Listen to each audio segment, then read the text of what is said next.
नमस्कार। आज से शुरू हुई इंडिया के फॉरेन मिनिस्टर, इंडिया के एक्सटर्नल अफेयर्स मिनिस्टर जयशंकर साहब की 5 दिन की यात्रा, 5 डेज रशिया टूर। वहां पे रशिया में वो क्या कर रहे हैं, ये बायलैटरल टॉक्स होंगी और बहुत सारी इंडस्ट्री इन्वेस्टमेंट, ये वो तेल भी होगा, डिफेंस टॉक्स भी होंगी, नो डाउट अबाउट इट। लेकिन ये टॉक्स बहुत इंपॉर्टेंट टाइम पे आई है जब इंडिया के ऊपर आरोप लगे निज्जर की हत्या के और पन्नू को मरवाने के आरोप लगे। इन आरोपों के बीच में अगर इंडियन फॉरेन मिनिस्टर 5 दिन, 5 डेज रशिया में है, ये बड़ी चीज होती है। इसी बात करने के लिए हमारे साथ डॉक्टर अंकित शाह, डॉक्टर साहब एक्सपर्ट हैं इसी चीज पे जो हम बात कर रहे हैं। डॉक्टर साहब को अब कौन नहीं जानता है, डॉक्टर साहब हाउस होल्ड नेम है घर के इंडिया में। और फिर भी मैं इंट्रोड्यूस कर देता हूँ, इंटरनेशनल एक्सपर्ट हैं डॉक्टर साहब इंटरनेशनल फोरम्स पे लेक्चर्स देते हैं। साथ में डॉक्टर साहब देश की सेवा में भी है। डॉक्टर साहब बहुत बहुत स्वागत आपका हमारे शो में। डॉक्टर साहब, ये जो फॉरेन मिनिस्टर साहब जयशंकर साहब 5 दिन के लिए चले गए हैं, इतना तो कोई शादीशुदा अपने मायके नहीं जाती। रोहित जी, बहुत क्लियर है कि जिस प्रकार के जियोपॉलिटिकल मूवमेंट्स चल रहे हैं, जिसमें आप सब जानते हैं, जो मैं पूरा थीसिस बात करता हूँ डी डॉलराइजेशन पे, जहाँ पे पूरा ग्लोबल साउथ जो है वो single country reserve currency format को रिजेक्ट करने का प्रयत्न कर रहा है। और इस प्रोसेस में आप जानते हैं कि ब्रिक्स समिट जो लास्ट ईयर हुई थी, उसके अंदर मेंशन किया गया था ऑनलाइन एग्रीकल्चर ट्रेडिंग सिस्टम, और बात की गई थी नए पार्टनर कंट्रीज को लेके आने की एज मेंबर्स, और न्यू पेमेंट सिस्टम, इतना मेंशन किया गया था। ब्रिक्स करेंसी का कोई जिक्र लास्ट समिट के डिक्लेरेशन में नहीं था। लेकिन ये जो भी स्टेप्स बताए गए हैं, उसमें क्लियर समझ में आता है कि ये सारे प्रेपरेटरी स्टेप्स है 2024 की ब्रिक्स समिट के लिए। तो बहुत अचंभे की बात है कि ब्राजील जो होस्ट करने वाला था ब्रिक्स 2024, वो मना कर देता है होस्ट करने को, और होस्टिंग जो है वो पास ऑन हो जाती है व्लादिमीर पुतिन को। तो 2024 में, और प्रेसिडेंट के जिस प्रकार से व्लादिमीर पुतिन के स्टेटमेंट्स आ रहे हैं कि नया वर्ल्ड ऑर्डर डिक्लेयर होगा उस ब्रिक्स समिट में, तो बहुत क्लियर बात है कि प्रेपरेशंस जोरों पर है। और इसके साथ कोइंसिडेंस नहीं मानूंगा मैं, क्योंकि एक नैरेटिव भी आपको साथ में सेट करना रहता है। तो इसी के साथ लास्ट 2 दिन में जिस प्रकार के न्यूज रिपोर्ट्स आ रहे हैं, हेडलाइन दी जा रही है, no takers for Indian rupee for oil trade. ठीक, ये हेडलाइन दी जा रही है सारे न्यूज मीडिया में। तो ये जो पूरा मैं बताने की जो कोशिश कर रहा हूँ कि प्रेपरेशन हो रहा है ब्रिक्स के लिए, ये पूरा जो नैरेटिव सेट हो रहा है, ये ब्रिक्स 2024 के लिए सेट हो रहा है। अब उसके साथ आप जानते हैं कि नया सबसे बड़ा एग्रीकल्चर का स्टोरेज फैसिलिटी का प्लान डिक्लेयर हुआ है। तो वो भी ब्रिक्स डिक्लेरेशन जो था new online agriculture trading system वाला, उसी के साथ मैच करता है, राइट। तो ये सारी प्रेपरेशंस चल रही है। अब इस प्रेपरेशंस के बीच गड़बड़ कहाँ हुई, कितनी हुई, वो मैं आपको बताता हूँ अमेरिका के साथ रिलेशंस में। सबसे पहले जब उन्होंने कनाडा को प्रॉप अप किया कि आप जाओ ओपनली लेट्स डू इट, और फिर पीछे से खिसक लिए नीचर वाले केस में, फिर कोई सपोर्ट नहीं दिया कनाडा को। और आप जानते हैं कि 41 डिप्लोमेट्स को फायर किया गया। तो ये जो पूरा मैसेज गया पूरे वेस्टर्न कलेक्टिव को गया कि ये पुराना वाला भारत नहीं है, ये बदल चुका है। तो जब ये मैसेजिंग गई है, उसके बाद ये पन्नू को वापस प्रॉप अप किया गया। और आप जानते हैं कि हमारा जो स्टैंड है बहुत क्लियर है। हमारे हमारे जो स्टैंड है उसमें पाकिस्तान और यूएस के बीच कोई फर्क नहीं है।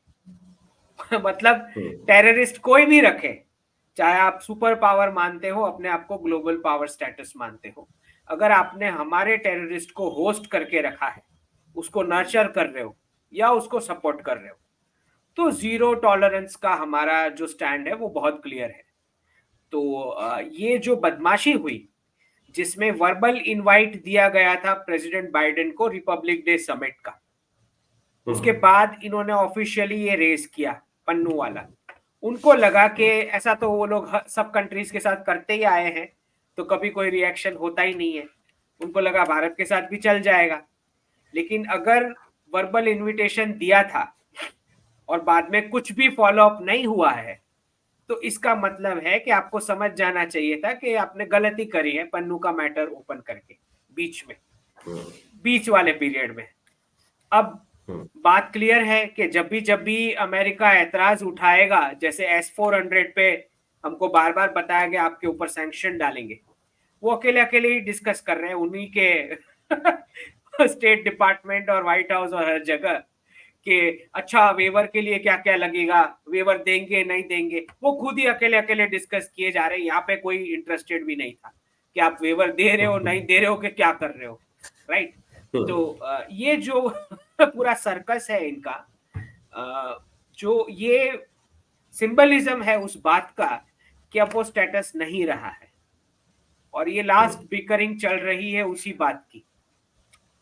तो आप जानते हैं जब S-400 के विरोध की बात चली, तो F-16 और F-18 की जगह राफेल फाइनलाइज हुए, राइट। बिल्कुल वैसे प्रेसिडेंट बाइडेन की जगह अब प्रेसिडेंट मैक्रोन आ रहे हैं। राइट। तो जब कभी आप उंगली करोगे रशिया रिलेशंस के बारे में, तो फ्रांस को आप प्रॉप अप होता पाएंगे, यही होगा। क्योंकि अब वो पॉलिसी नहीं रही कि P4 के खाली रशिया एज अ मेंबर को हम उसी के सपोर्ट से चलते हैं। अब सारे के सारे P4 के साथ हम एंगेज करते हैं। तो रशिया नहीं है तो फ्रांस है, फ्रांस नहीं है तो यूके है, और यूके नहीं है तो यूएस है, राइट। तो P4 के सारे नेशंस को जो है हम एंगेज करते हैं, और जहां जहां हमें लगता है कि कॉन्वर्जेंस है इंटरेस्ट का, वहां वहां हम आगे बढ़ते हैं। जहां तक इस विजिट का सवाल है, जो जयशंकर जी गए हैं 5 दिन के लिए, तो पहले तो सरप्राइज नहीं होना है, क्योंकि मैंने ये ऑलरेडी प्रेडिक्ट कर ही दिया था आई थिंक 5-6 महीने पहले, कि भारत रशिया के रिलेशंस कुछ ऐसे ऐसे होने वाले हैं जो किसी के मानने में नहीं आएगी ये बात। मतलब पीपल टू पीपल टाइज उस प्रकार के होंगे जो किसी नेशंस के साथ नहीं है। ये भी हो सकता है कुछ ही महीनों में रशिया को रेसिप्रोकेटिंग टेरिटरी घोषित किया जाए, जो स्टेटस यूएई का है, जिसका मतलब होता है कि आपका लीगल फ्रेमवर्क और वर्डिक्ट वहां की कोर्ट्स में माना जाएगा, और वहां का लीगल वर्डिक्ट जो है यहाँ की कोर्ट्स में माना जाए। आपका जो एजुकेशन का जो क्वालिफिकेशन है वो वहां माना जाए, वहां का एजुकेशन क्वालिफिकेशन यहाँ माना जाए, राइट। जिसको आप रेसिप्रोकेटिंग टेरिटरी का स्टेटस बोलते हो। तो ये, क्योंकि एक बात समझनी है रोहित जी के, फाइनेंशियल तौर पे इतना बड़ा फ्लिप आ चुका है। अब रशिया जो है is going to be the richest country in the world from 2025 till 2050। उसको कोई नहीं रोक सकता, और उसका कारण मैं आपको बताता हूं। जो करेंसी का जो इंट्रिंसिक वैल्यू होता है, और जो फियाट वर्ल्ड हमने 1971 से पूरा डॉलराइजेशन का देखा, उसने उनकी करेंसीज को साफ कर दिया है। तो अब जो नया मॉडल जो भी बनेगा फाइनेंशियल रीसेट के बाद, उसमें कमोडिटीज का एक एलिमेंट रहने वाला है, या तो पेमेंट के फॉर्मूला में रहने वाला है, या तो करेंसी के फॉर्मूला में रहने वाला है। तो commodities wise Russia is the richest country in the world, ये बात आप समझ लो, ठीक। तो पूरा आर्कटिक मेल्ट होगा, उसमें से और कमोडिटीज का खजाना निकलेगा, जो भी वो भी रशियन मिलिट्री के डोमिनेंस में होगा, और जो नए सी लेन्स वहां से निकलेंगे वो भी रशियन मिलिट्री के डोमिनेंस में होंगे। और जिस प्रकार का ऑफर रशिया ने दिया है कि अमेरिकी और यूरोपियन जितनी भी कंपनीज हैं एसेट्स जो यहाँ छोड़ के जा चुकी है, उन्होंने बोला है कि इंडियन बिजनेसमैन आके टेक ओवर कर सकते हैं वो एसेट्स को। सबसे पहला प्रायोरिटी उन्होंने हमें दे रखा, चाइनीज को नहीं। ये गौर करने वाली बात है कि चाइनीज को प्रेफरेंस नहीं दिया गया, हमें दिया गया है। तो ये जो विजिट है, इसके फलस्वरूप आप देखोगे कि इंडिया रशिया समिट जो है, जो अब नेक्स्ट ईयर होगा, इसमें अच्छे खासे डिक्लेरेशंस आप देख पाओगे, पीपल टू पीपल टाइज वाले, और इंडियन बिजनेसमैन के लिए पूरा रशिया खोल दिया जाएगा। जहां पर भी वो हाथ रखेंगे वो बिजनेस के लिए ओपन हो जाएगा। तो बड़े बड़े इसमें से आउटकम्स निकल के आएंगे। और अब रशिया के साथ जो मैंने बताया ही था 6-7 महीने पहले के नॉन डिफेंस ट्रेड बहुत ज्यादा बढ़ने वाला है, और डिफेंस वाला जो है वो फ्रांस या वेस्टर्न साइड जाएगा, बढ़ता हुआ दिखेगा। ठीक, तो नॉन डिफेंस ट्रेड जब बढ़ेगा तो जाहिर सी बात है कि एक जो चाइनीज बीच में बैठे हैं उनको ऊपर से एक दीवार है और नीचे से भी एक दीवार है, और ये जो कंट्रोल रहता है ये भारत और रशिया के रिलेशंस की वजह से रहता है। तो एक तरह से चाइना को भी सिग्नलिंग जाएगी कि भाई अगर आपको मल्टीपोलर वर्ल्ड चाहिए तो आप हमारे साथ बैठो और मल्टीपोलर एशिया के लिए तैयार हो जाओ। आपको मल्टीपोलर वर्ल्ड नहीं मिलेगा अगर आप मल्टीपोलर एशिया के लिए तैयार नहीं है। एकदम क्लियर कट बात है ये। तो आप अपने स्फीयर्स ऑफ इन्फ्लुएंस डिमार्केट करेंगे और वहां बिल्कुल अपनी चोंच नहीं मारेंगे, राइट? ये मैसेजिंग चाइना को जाना बहुत जरूरी है, क्योंकि जब तक मल्टीपोलर एशिया नहीं होगा तब तक मल्टीपोलर वर्ल्ड आपको नहीं मिलना है। फिर तो आप वो वेस्टर्न हेजीमोनी के हिसाब से फिर चलाओ दुनिया, राइट? तो शी जिनपिंग को भी ये मैसेज होगा भारत और रशिया के रिलेशन से कि भाई आपको टेबल पे बैठना पड़ेगा और स्फीयर ऑफ इन्फ्लुएंस डिमार्केट करो। श्रीलंका, बांग्लादेश, नेपाल, भूटान, यहाँ वहां आपको चोंच मारने की कोई जरूरत नहीं।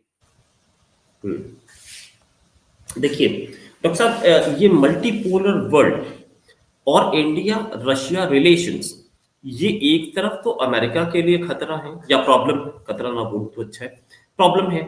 वैसे ही चाइना के लिए भी तो प्रॉब्लम है। ये दोनों के दोनों इंडिया रशिया रिलेशंस को बनने क्यों दे रहे हैं? कहीं हम कुछ ऐसा स्ट्रॉन्ग स्टेप्स नहीं देख पा रहे दोनों की तरफ से? देखिए रोहित जी, एक बात समझनी है कि पुराना वर्ल्ड ऑर्डर अब ब्रेक हो चुका है। वो जो अलायंस था जहां पे यूएस के कुछ globalist, UK government, Pakistan army और चाइनीज कम्युनिस्ट पार्टी, ये पुराना अलायंस था। ईयू, नाटो, ये सब क्वाड, ये सब खाली नाम के ही थे। रियल अलायंस खाली इतना था, UK government, US based globalist, Pakistan army और चाइनीज कम्युनिस्ट पार्टी। ये पुराना अलायंस था जो मोदी जी ने बालाकोट करके खत्म कर दिया। क्योंकि जैसे ही बालाकोट हुआ, पाकिस्तान आर्मी का जो प्रॉक्सी के तौर पे जो यूज होता था वो जस्टिफाई नहीं कर पाए। अगर पाकिस्तान आर्मी ने कुछ एक्शन लिया होता तो फिर यूएस अभी भी वो पुराना अलायंस चल पाता था। लेकिन क्योंकि पाकिस्तान आर्मी ने लाइक लिटरली सरेंडर ही किया उस हिसाब से, तो वो न्यूट्रलाइज हो गया वो पुराना अलायंस। और जहां तक चाइनीज कम्युनिस्ट पार्टी की बात है तो वो तो अक्टूबर 2022 से ही शी जिनपिंग पार्टी बन चुकी है। अब वो चाइनीज कम्युनिस्ट पार्टी नहीं रही, तो वो भी अलायंस के बाहर निकल गया, राइट? और यूके के साथ आप जानते ही हैं कि एफटीए का नेगोशिएशन चल रहा है, फ्री ट्रेड अग्रीमेंट का। तो अब पुराना अलायंस में अब कोई बचा ही नहीं है, तो वो क्या ही काउंटर कर लेंगे। दूसरा आपको ये समझना है कि क्योंकि शी जिनपिंग चाहते हैं कि ये डी डॉलराइजेशन में प्योर एक्सपोर्ट्स मॉडल ना हो, तो वो दोनों रिवर्सल चाहते हैं 1962 का और 1979 का। 1979 में क्या तय हुआ था प्रेसिडेंट कार्टर और डेंग शाओपिंग के बीच कि आप सिंगल चाइल्ड पॉलिसी इंपोज करोगे तो हम आपको टेक्नोलॉजी देंगे, तो फिर आप वर्ल्ड का मैन्युफैक्चरिंग फैक्ट्री बनोगे। अब उसका रिवर्सल हो रहा है। शी जिनपिंग बोल रहे हैं मेरे को इंटरनल बर्थ रेट चाहिए, इंटरनल साइकिल चाहिए, डोमेस्टिक कंजम्पशन चाहिए, प्योर एक्सपोर्ट मॉडल नहीं चाहिए। तो 1979 का रिवर्सल हो रहा है। और 1962 में जो अटैक हुआ भारत के ऊपर, जो उनके लिए प्री कंडीशन था कल्चरल रेवोल्यूशन के लिए, जो 1965 से शुरू हुआ, तो शी जिनपिंग बोल रहे हैं मुझे वापस वो सारा रिलीजियस प्रैक्टिसेस वापस चाहिए, वापस वही फेस्टिवल्स चाहिए, वापस वही मंदिर चाहिए। तो दोनों रिवर्सल हो रहे हैं 1962 और 1979 चाइना के अंदर। तो ये जो पूरा प्रोसेस है, इसमें ये समझना पड़ेगा कि भारत और रशिया के जो रिलेशंस है वो तो नेचुरल है ही, उसमें कोई डाउट ही नहीं है। लेकिन एक चाइना की जो टेंडेंसी थी चाइनीज कम्युनिस्ट पार्टी की एक्सपांशनिस्ट वाली, या बॉर्डर पे बदमाशी करते रहने की, उसको अगर आपको पिन डाउन करना है तो भारत रशिया रिलेशन स्ट्रांग होने ही चाहिए, हर वक्त होने चाहिए, और वो होंगे ही। दूसरा, मुझे रोहित जी, आपको शायद सुन के मानने में नहीं आएगी बात, लेकिन मेरा ये प्रेडिक्शन है कि कुछ ही सालों बाद ऐसा हो सकता है कि Russia China Bharat gas pipeline बने। हो सकता है, ठीक है, हो सकता मतलब है, चाइना बिल्कुल हो के सकता थ्रू, हाँ, चाइना के थ्रू गैस पाइपलाइन आए, ये हो सकता है। है। क्योंकि समझना है कि यूरोप के साथ तो अब उनका जैसे ये यूक्रेन कॉन्फ्लिक्ट खत्म होगा, उसके बाद तो जो भी वैसे ही रिलेशन खराब तो है ही, पर वो गैस सप्लाई वाला सब गड़बड़ी चलने वाला है। तो एक जो डायरेक्ट कस्टमर है, एक भारत दिखता है चाइना के बाद, तो वो गैस पाइपलाइन जैसे वो साइबेरिया 1 और 2 जो वो बना ही रहे, उसको एक्सपांड भारत की डायरेक्शन में किया जा सकता है फ्यूचर में, ये पॉसिबिलिटी है। राइट। डॉक्टर साहब, जैसे आपने बोला कि वो चाइना और पाकिस्तान एक्सेस वो टूट चुकी है बालाकोट के बाद। मतलब जो जिस तरीके का हम दिख रहे थे कि स्ट्रॉन्ग अलायंस है, और इंडिया और पाकिस्तान की लड़ाई हो या कोई और केस हो, उसमें चाइना सीधे सीधे हेल्प करेगा, वहां कोई हेल्प नहीं आई, वहां पे चाइना पीछे हट गया। अब चाइना से जो हमारी टेंशन है उसमें पाकिस्तान खुदक रहा है, लेकिन पाकिस्तान ने कोई खास हेल्प तो की नहीं। चाइना को पाकिस्तान ने बोला, भैया हम तुमने हमारी की थी क्या? तो क्या ऐसे में एक सवाल जो पूरा इंडिया पूछ रहा है वो ये कि हमारे ऊपर अभी एक अटैक हुआ रजौरी में, इससे पहले भी होते रहे, हमारी पॉलिटिकल लीडरशिप कुछ नहीं बोली, इस बार भी कुछ नहीं बोली, एक सेंटेंस नहीं। डिफेंस मिनिस्टर की तरफ से और प्राइम मिनिस्टर की तरफ से आप मेरा क्वेश्चन समझ गए हैं। मैं फिर भी इसलिए पूछूंगा कि हमारे व्यूअर्स को समझ में आ जाए कि क्या पिछली बार की तरह कोई स्ट्राइक हो सकती है, या इंडिया पाकिस्तान एक वॉर देख रहे हैं आप इन द न्यू फ्यूचर? देखिए रोहित जी, एक बात हमें समझनी पड़ेगी, इस पर मैंने प्रेडिक्शन डाला भी था कि आज के जमाने में युद्ध का जो आउटकम होता है वो पहले तय हो जाता है, उसके बाद काइनेटिक एक्शन स्टार्ट होती है, राइट? तो पाकिस्तान के अंदर जो जिसको हम एक नॉन काइनेटिक एक्शन बोलते हैं, आप जानते ही हैं कि अननोन गनमैन को छूट दे रखी है। तो एक पूरी लिस्ट, टू डू लिस्ट करना is a preparatory step to PoK, क्योंकि जब पीओके का हैंड होगा तो कोई नहीं चाहेगा कि ये एलिमेंट्स पाकिस्तान के अंदर इंटरनल कियोस शुरू करें। तो उनको टू डू लिस्ट दी गई है और वो टू डू लिस्ट कंप्लीट कर रहे हैं, ठीक है? तो जब ये नॉन काइनेटिक एक्शन जब पूरा कंप्लीट हो जाएगा, उसके बाद काइनेटिक एक्शन स्टार्ट होगा, ये पहले समझना है। दूसरा, अभी का जो आप अटैक देख रहे हो, जो हुआ है, आपको एक बात समझनी है कि जब कभी ऐसे नेगोशिएशंस चल रहे होते हैं तो बार्गेनिंग के तौर पे ऐसे चलते रहता है कि भाई we are still active enough. मतलब जब बार्गेनिंग चल रही है, बार्गेनिंग क्या चल रही हो सकती है? देखो, economically it's all over for them, western economies खत्म हो चुकी है, वो कोई नहीं दे सकते एड। चाइना है जो अपने पैसे वापस मांग रहा है, तो बचता कौन है? बचता है सऊदी अरेबिया और यूएई। और वहां जैसे ही आप जाओगे पैसे मांगने, तो भारत का एक कंडीशन का लिस्ट ऑलरेडी पकड़ा देगा यूएई और सऊदी अरेबिया। तो एक जो इनकी कैश 22 हो रखी है, इसमें ऑब्वियस है कि कुछ एलिमेंट्स जो हैं वो बदमाशी करेंगे बॉर्डर पे। और जो आपने बात करी कि एक भी स्टेटमेंट नहीं आया है टॉप लीडरशिप से, तो उसका मतलब है कि something is in the plan. अब वो सर्जिकल स्ट्राइक है कि फाइनल वाला है, we don't know as yet.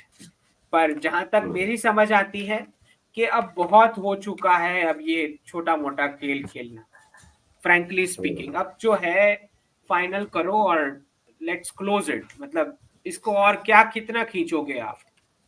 तो मेरा तो यही मानना है कि कर लेना चाहिए फाइनल वाला, लेकिन ये भी है कि राम मंदिर का अभी नेक्स्ट मंथ है, तो हो सकता है उसको ना डिस्टर्ब किया जाए या जो भी है पॉसिबल।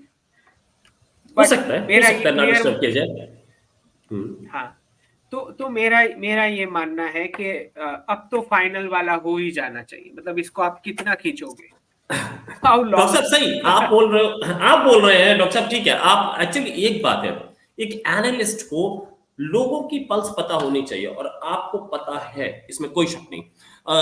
लोग भी यही बोल रहे हैं फाइनल हो जाने से, लेकिन क्या गवर्नमेंट तैयार है इसके लिए, फाइनल वाले के लिए?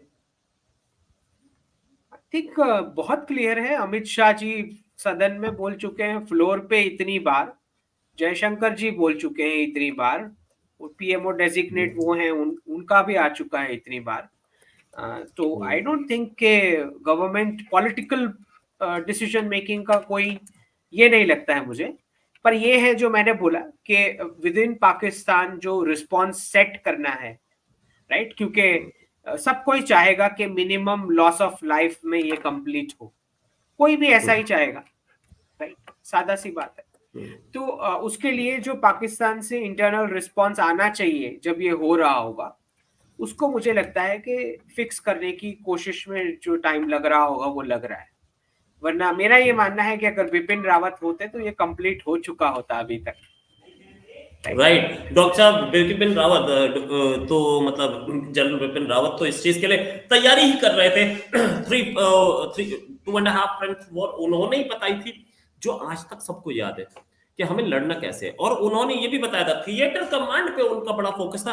अगर उनकी जिंदगी में एक चीज मानी जाए कि उन्होंने इंडिया को कुछ दिया, तो इंडिया की डिफेंस फोर्सेस को वो 100 साल आगे ले गए थिएटर कमांड से। फाइनल क्वेश्चन डॉक्टर साहब, माफी चाहूंगा मैं आपसे, ज्यादा टाइम ले रहा हूँ। Final question, do you see this happening with in before the next elections? Well, suppose मैं लीडर होता तो मैं तो पहले ही करता। या नहीं, ये आपका ओपिनियन पूछ रहा था मैं, आपका ओपिनियन पूछ रहा था, गवर्नमेंट करे ना करे।